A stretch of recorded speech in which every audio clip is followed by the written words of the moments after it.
বিজেপির মণ্ডল সভাপতি নির্বাচনে শোরগোল দক্ষিণ দিনাজপুরে 41 নম্বর গঙ্গারামপুর বিধানসভায় ঘোষণা হয়েছে মণ্ডল সভাপতিদের নাম।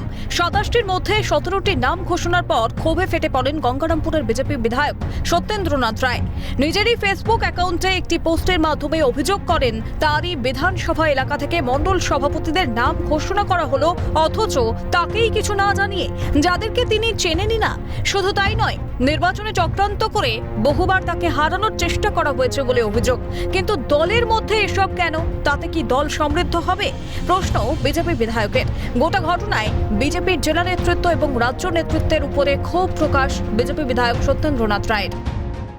আমি বারবার করে বলেছিলাম দলের জেলা নেতৃত্ব এবং রাজ্য নেতৃত্বকে যে আপনারা অন্তত একটা আলোচনার টেবিলে বসে সহমতের ভিত্তিতে এমএলএদের সঙ্গে কথা বলে এবং অন্যান্যরা যারা আছেন তাদের সঙ্গে কথা বলে আপনারা কমিটি গঠন করুন, মণ্ডল কমিটি।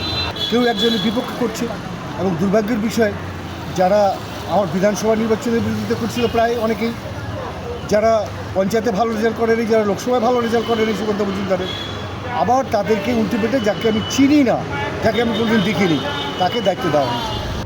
গোটা ঘটনায় বিজেপির গোষ্ঠী কন্দলকেই দায়ী করেছেন তৃণমূল সহ সভাপতি সুভাষ চাকি।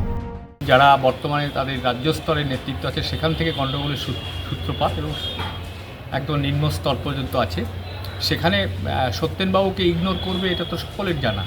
সত্যেনবাবু যদি আশা করে থাকেন তাকে তার দল সম্মান দেবে, এটা ভুল ধারণা তার। যদিও এ বিষয়ে দক্ষিণ দিনাজপুর জেলা বিজেপির সভাপতি স্বরূপ চৌধুরীকে প্রশ্ন করা হলে কোনো মন্তব্য করতে চাননি তিনি। শঙ্কর কুমার রায়ের রিপোর্ট, ক্যালকাটা নিউজ।